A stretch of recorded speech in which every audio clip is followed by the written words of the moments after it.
One of the very useful things in Avid to be able to kind of manage your media, be able to find footage you're looking for, prepare for your edit, is the use of subclips. And subclips are basically just a portion of an entire clip. Let me show you an example. If we click on one of these scenes, this is from some footage that I shot for DeMarini, Wilson Sporting Goods, for their bat. It's a nice fast pitch bat right there.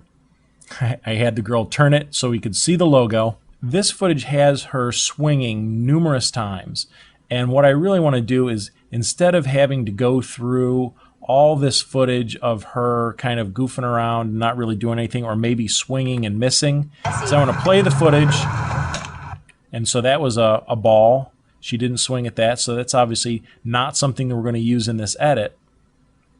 So we're going to just keep going down in the sequence and find a shot where she actually hits. So she swung and missed right there.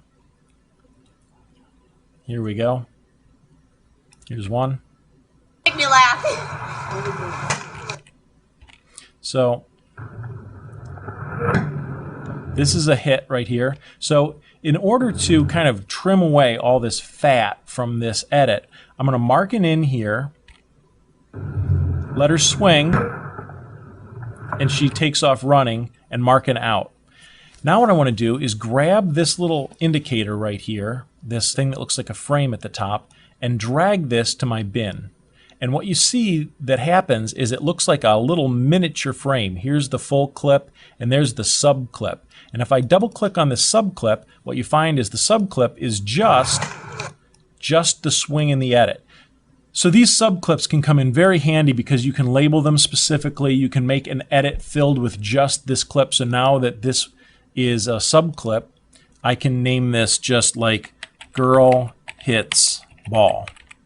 And so it's easy to find. All it is the exact shot that I want out of this longer clip. And the cool thing is once I cut this into the sequence, the handles are still on this subclip. So if I found that I created the subclip a little too tight, once it's cut in, I can still trim it out to the full length of the clip. So the subclip is still related to or linked to the main clip.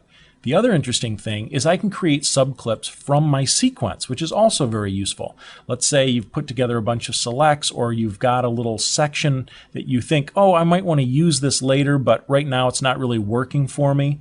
You know, I really like this sped up helmet shot connected exactly to this girl hitting the ball. I love those two shots. They're not really working for me right here. I also kind of like the way it works with the audio, so you can select the video and the audio. But let's say, oh, we really don't want to hear the dialogue, the speaking underneath that section, or maybe we do. So let's take that. If you select all four of these things, go up here to your sequence and drag this to your timeline, what you get is a subsequence. And this subsequence is just that section of the audio and video that you selected, the exact tracks and just the mark in to out. And it actually creates a little, almost what you'd consider a nested sequence inside of Avid. But it's basically just those tracks from the in to out, and you can edit that into any other sequence that you want to at some later time or some later point, or just save it and call this, great opening sequence. So you know that even though you've cut it together, it doesn't really work where you've got it in the sequence you have. Maybe you can use it for an open. So that's just a way to work, and I'll show you how to cut those subsequences and actually full edited sequences into each other to build larger sequences next.